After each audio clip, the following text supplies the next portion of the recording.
Hey guys, Andy and spoken label. Yeah, onto the reading with my friend here, Joe.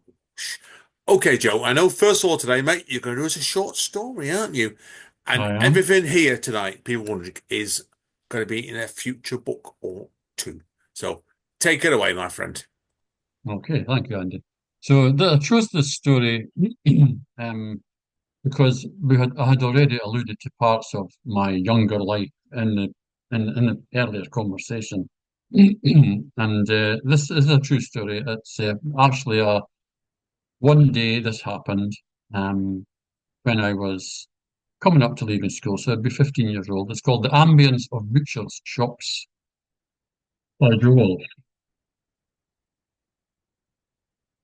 It was a normal Tuesday morning for then, when I was 15, which wasn't last week, but I can remember it as if it were.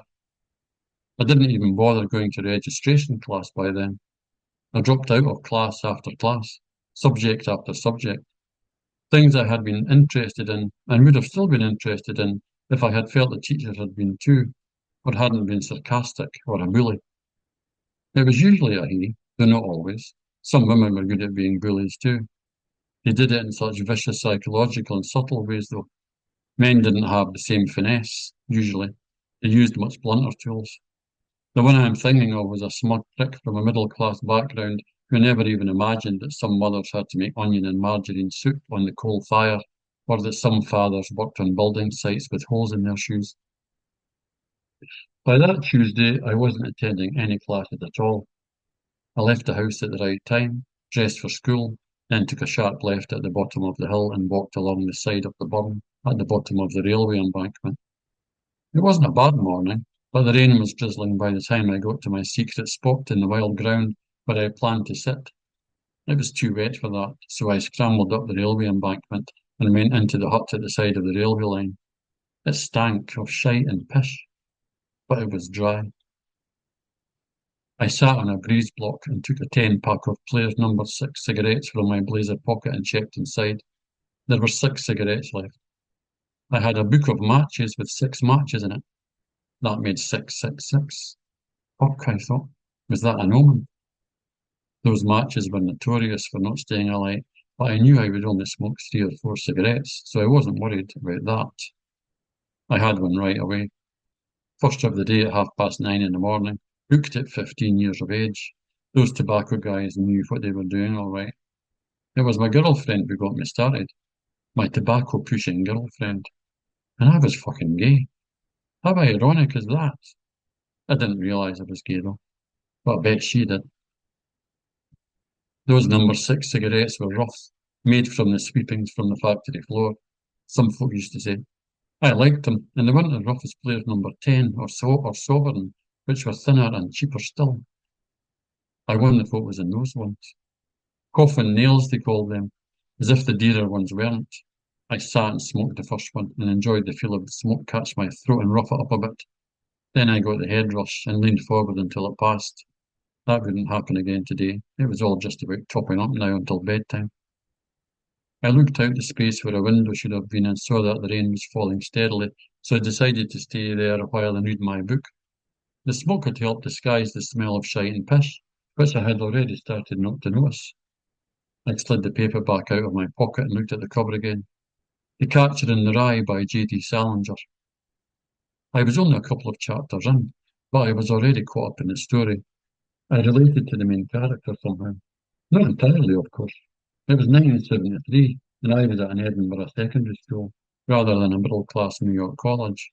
But bullies and phonies operate the same way wherever they work, and vulnerable teenagers are the same everywhere. So I sat reading each chapter and lit up a second cigarette as I sat reading, engrossed as the story developed along with my relationship with Holden Caulfield. I heard it in the background without my senses acknowledging the noise that was intruding into my consciousness until it was much nearer and louder. By the time I did recognise the crunching of heavy footsteps in the gravel at the side of the railway line, it was too late to do anything about it. A large dark figure was blocking the doorway, and another was looking in the window, which would have been my means of escape. I should have made a run for it. Done a Nash, as they say, once I got outside, because they weren't holding on to me. I was built like a whippet back then, and I hadn't been smoking long enough for it to affect my lung capacity. I could run for fun when I was a laddie. I should have run like fuck and left them standing empty-handed. I didn't though. I just went with them to the panda car at the bottom of the grassy embankment, on the opposite side to where I had scrambled up. The main cop, I say main cop because he was clearly in charge, and the other one had the blue band round his hat denoting his status as a cadet. The main cop was big, quite aggressive and unpleasant. In the back, he demanded. I got in and sat back, enjoying the warmth and comfort of the shitey, pishy, hot and hard, damp breeze-block seat. Sorry, I'll have to say that again. I got in and sat back, enjoying the warmth and comfort after the shitey, fishy, hot and hard, damp breeze-block seat. It was decidedly frosty in the front though. Where did you steal the book? The main cop said. It belongs to my brother, I said. Where did he steal it then? He growled over his shoulder. I explained that my brother was at college and it was for his course. He then asked what school I should have been at, and I said I had left, which, technically speaking, by then was the truth.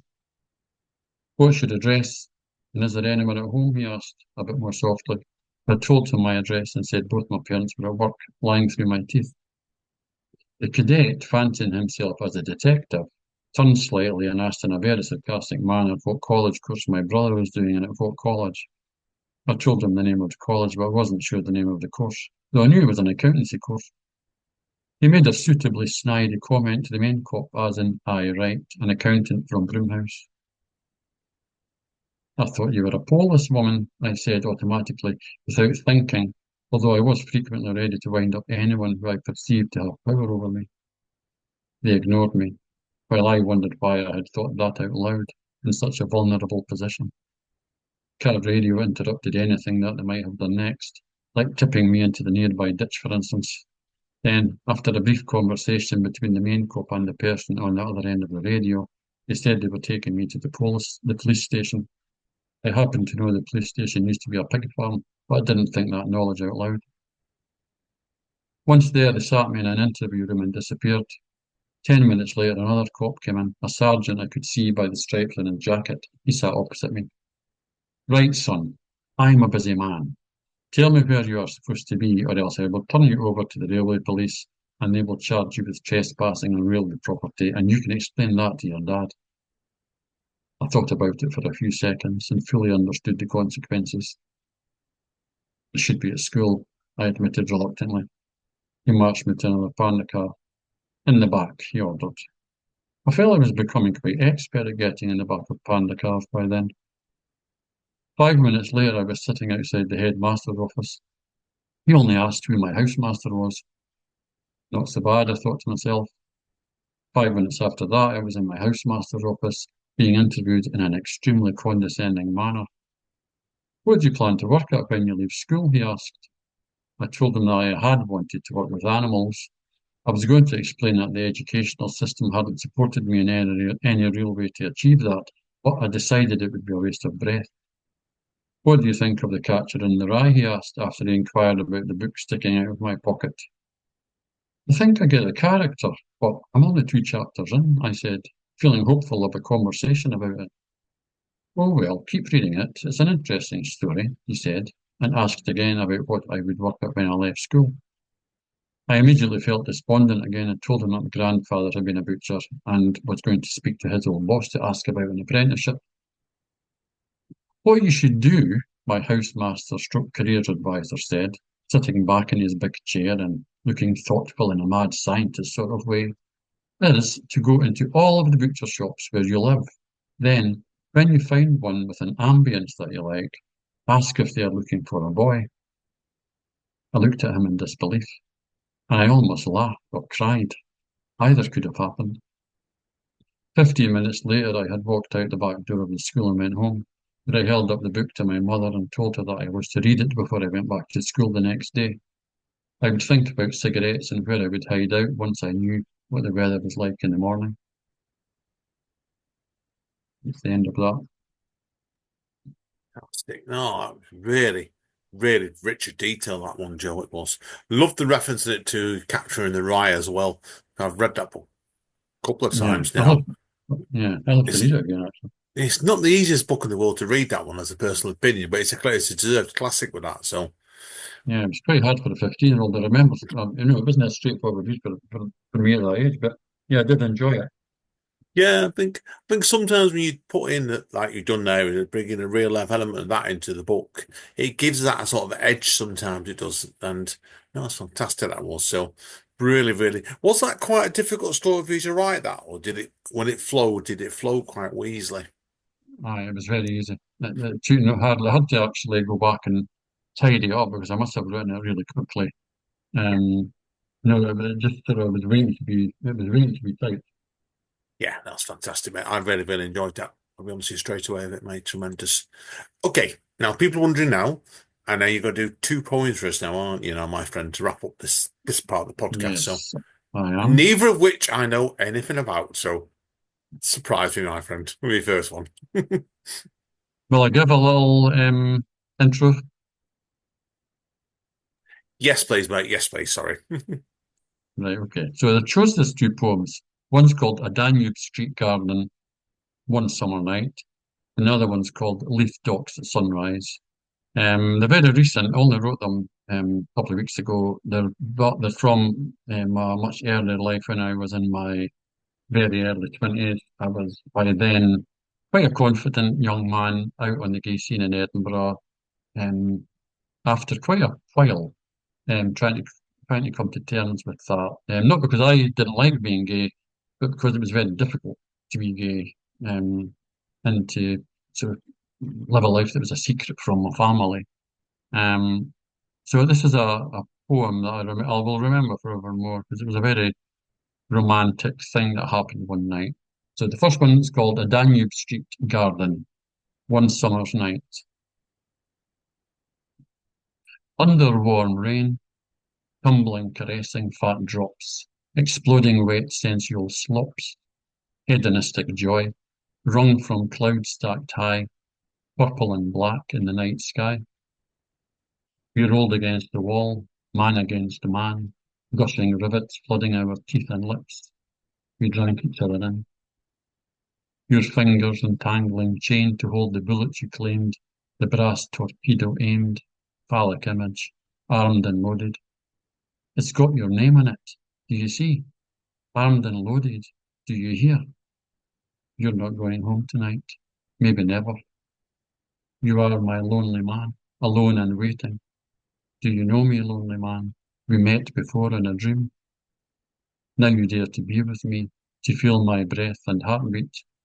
If you pulled me close to you, the night might hold us closer, maybe forever.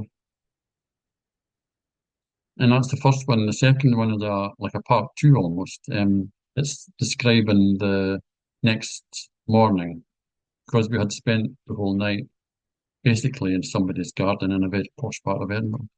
Well, he was a sailor, and we went back to Leith Dock so he could get back on his boat. And this is the poem that I wrote from the morning. It's called Leith Docks at Sunrise. The day arrived, bleeding, spreading red upon the tide. The docks emerged, ugly and monumental in the early light, salty and damp, air thick with humidity.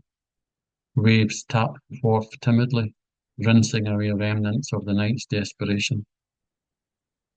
If great Michael appeared hulking and ghostly from morning's shroud of mist and beckoned me aboard, would I grasp the chance and go, dare to stow away, wrapped under canvas, a secret cabin boy, a fleet follower for the sake of love and romantic adventure?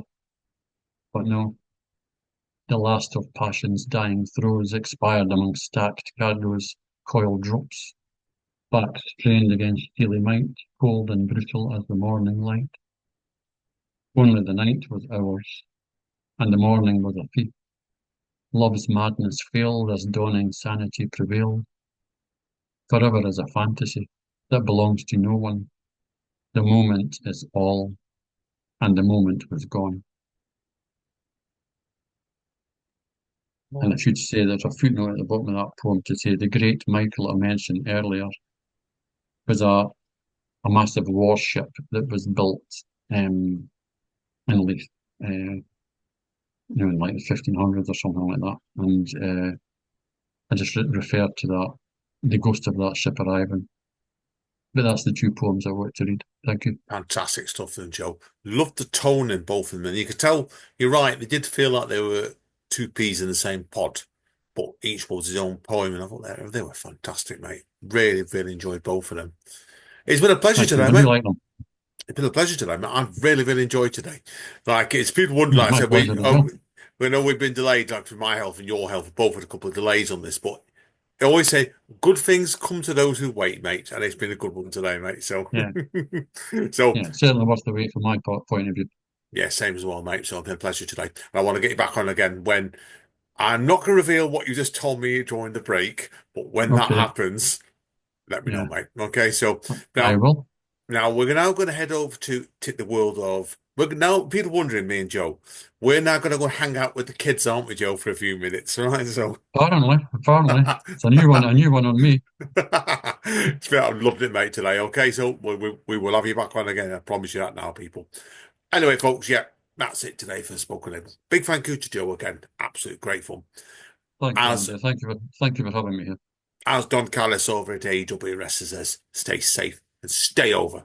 And we will see you all next time.